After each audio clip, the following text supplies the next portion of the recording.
예, 이 동양그룹 사태가 오늘 이거에 방만한 경영에 책임이 있느냐, 아니면 금융당국의 책임이 있느냐, 어디도 있다고 보십니까? 저는 무게중심은 분명히 그 경영진의 방만한 운영과 구조조정의 실패, 그리고 시장 규율이 제대로 작동하지 않은 거가 그러면 금융당국의 책임이 어느 정도 있다고 보십니까? 글쎄요,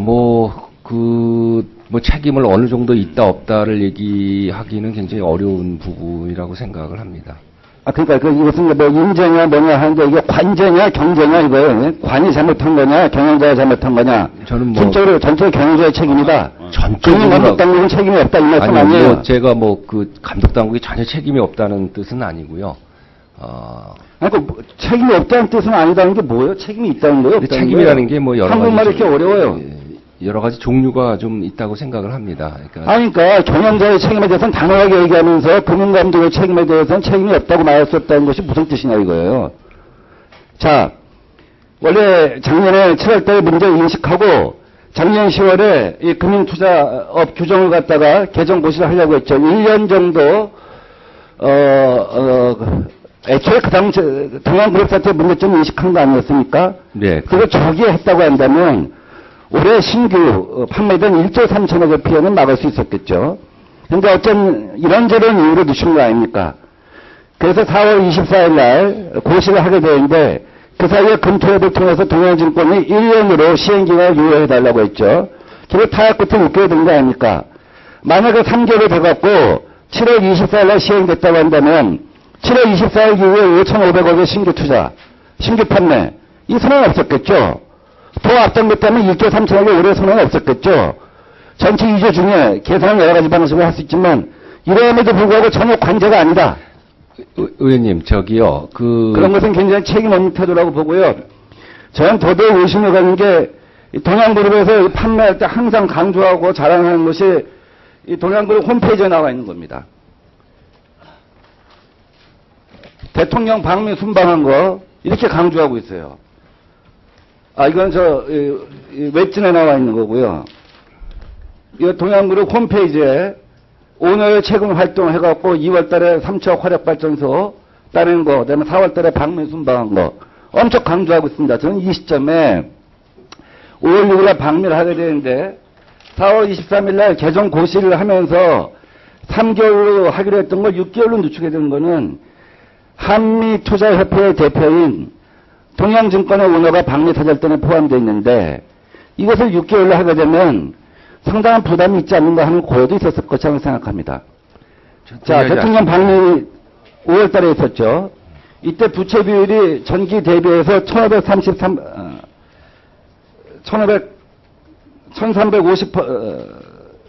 엄청나게 2배 가까이 급등을 합니다.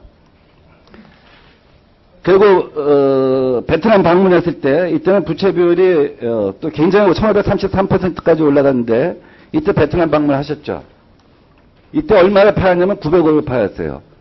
자, 피해자가 이렇게 얘기합니다. 박근혜 대표님과 경제사절단에도 9월 달에 해외 순방이 가능하다. 뭐가 불안하냐? 나는 20대 5,300만 원 반 거 하루 만에 다 날라갔다. 왜? 열흘 후에 법정가를 신청했으니까요. 35살에 번 돈이 4,500인데 앞으로 10년을 더 벌어야 되냐. 여기 또 다른 피해자 사례입니다. 현세에는 대통령 경제사절단을 해외에 동행하는 막역한 사이다. 시장에 엄청난 잘못된 시그널을 주는 거예요. 심지어 새누리당 최고위원도 이런 얘기를 합니다. 상당히 이 해외 순방에 이렇게 문제가 있는 그룹을 부채비율이 높은 그룹을 갖다가 순방단에 포함되는 것은 투자자들이 속을 만한 여러 가지 잘못된 신호를 보내는 것이다. 이거는 청와대 경제수석실하고요. 금융위원회가 심각한 스캔 기능이 심각하게 없다는 것입니다. 자, 동양그룹이요. 작년 말에 등기인원들 4억 2,400만의 평균 보수입니다. 올해 초에 1억 4,500만 원이었습니다. 5억 6,900만이에요, 평균. 근데 대통령이 뭐라고 하시는지 알아요? 4월 달에 내가 공약하지 않은 법을 통과시킨다. 등기인원 보수 공개라니. 청와대가 이렇게 상황을 모르는 겁니다. 이렇게 시장 상황을 모르는 거예요. 현장에 어떻게 들어가는지는 모르는 거예요. 심지어 새누리당 최고위원도 앞으로는 대통령 순방할 때 투자사절단에 기업의 폭을 포함시킨 거 스크린해야 한다. 금융당국하고 청와대 경제수석실에서 스크린하지 않으면 일반 투자자들이 뭘 합니까? 자, 여기 보세요. 이 동양증권이 2월 동양증권 판매 팜플렛입니다. 여기에 다 나오는 것이 삼척 화력발전소 따냈다는 거예요. 이게 30년간 1조 5천억 로또 맞았다는 거 아닙니까? 단순히 탄광에 화력발전소를 짓는다는 이유로, 단순히 연고제 짓는다는 이유로 다른 그룹들 제치고 부채 비율이 엄청 높은 기업이 2월 25일 날 동양이 따냈어요. 이 동양시멘트에 누가 포함되어 있는지 아십니까? 동양그룹에. 새누리당 선대위, 고문, 간사, 비상대책위원 이런 분들이 다 포함됐어요. 그전에 사무총장 했던 분도 포함됐어요. 이분은 나중에 대표가 됩니다. 삼척화력발전소에. 이건 엄청난 특혜라고 인식되는 거예요. 그러니까 이것이 청와대 스크린 기능에 문제가 있었든, 아니면 박근혜 대통령을 의식한 것이든, 아니면 동양이 박근혜 대통령을 활용하게 했던 것이든, 청와대와 금융당국의 스크린 기능에 엄청난 문제가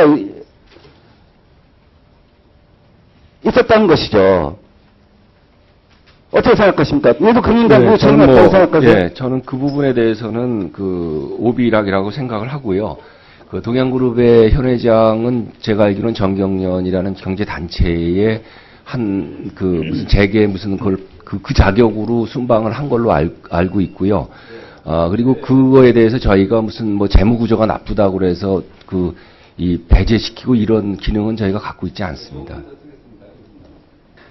은혜, 삼성, 현대 여러 가지 그룹이 있지만 이처럼 동양처럼 제18대 국회의원 한여당 사무총장, 제18대 대선 새누리당 후보 중앙선관위 본부장, 18대 대선 새누리당 중앙선대위 직능총괄본부 대외협력위 협력단장, 그 다음에 새 정부의 첫 국방부 장관 후보자 됐던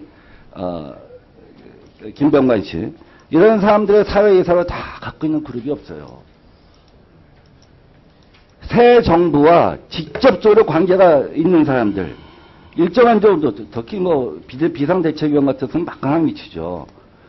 이런 분들이 다 여기에 포진해 있어갖고 로또라고 할 수 있는 삼척 화력발전소를 갖다가 갖게 되고 이것을 갖다가 포장하고 그래서 계속 이 투기 등급의 사채를 갖다가 판매하는데 이용하고 대통령 해외 갈 때마다 사절단에 포함되었고 활용하고, 이것에 대해서 정권이 심각한 자기 반성과 고민이 있어야 한다고 생각합니다. 네, 수고하셨습니다. 예, 안덕수 의원님.